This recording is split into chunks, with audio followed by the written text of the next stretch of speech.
էական է, որ մենք հարցերը ճիշտ ձևակերպենք։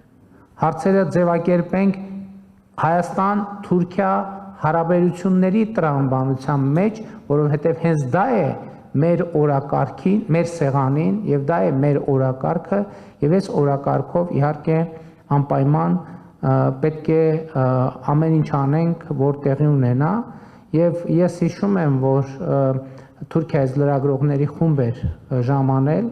Երևան եւ մենք զրուցում էինք եւ այնտեղ էլ այդ հարցը ծագեց, թե ինչքանով է իրատեսական, որ հարաբերությունների կարգավորում տեղի կունենա։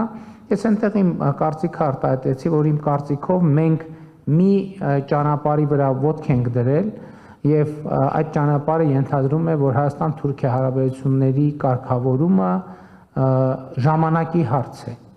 եւ մեզնից պահանջում է լինել հետեւողական, շարունակել ակտիվ աշխատել, ակտիվ երկխոսություն պահել, լսել դիմացինին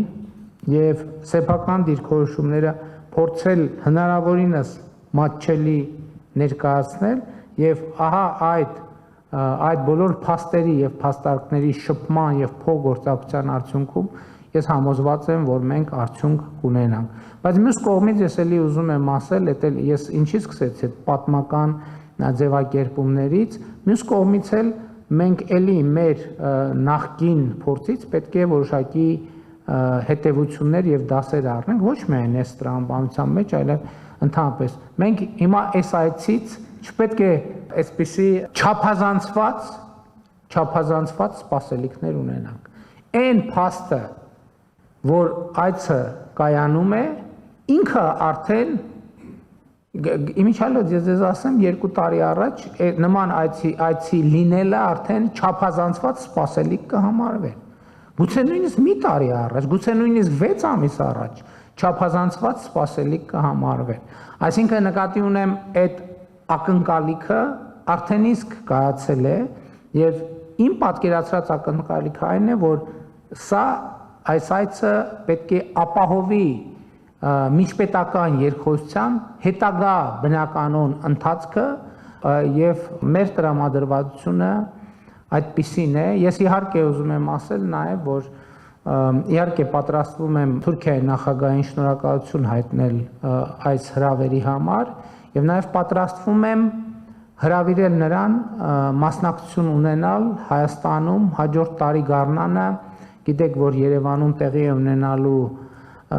Եվրոպական քաղաքական համայնքի գագաթաժողովը, որը իմիջիալոց Երևանում տեղի ունենալու այդ թվում Թուրքիայի աջակցությամբ, որովհետև Թուրքիան նույնպես Եվրոպական քաղաքական համայնքի այդ ձևաչափի անդամ է, եւ ես պատրաստվում եմ հրավիրել նախագահ Էրդողանին մյուս տարի գարնանը, իհարկե ամսաթվերը դեռ ճշտվում են, մասնակցելու Երևանում Եվրոպական քաղաքական համայնքի գագաթաժողովին եւ հույս ունեմ, որ այսինքն հաջորդ տարի արդեն հանդիպումը մեր տեղի կունենա Հայաստանի Հանրապետությունում։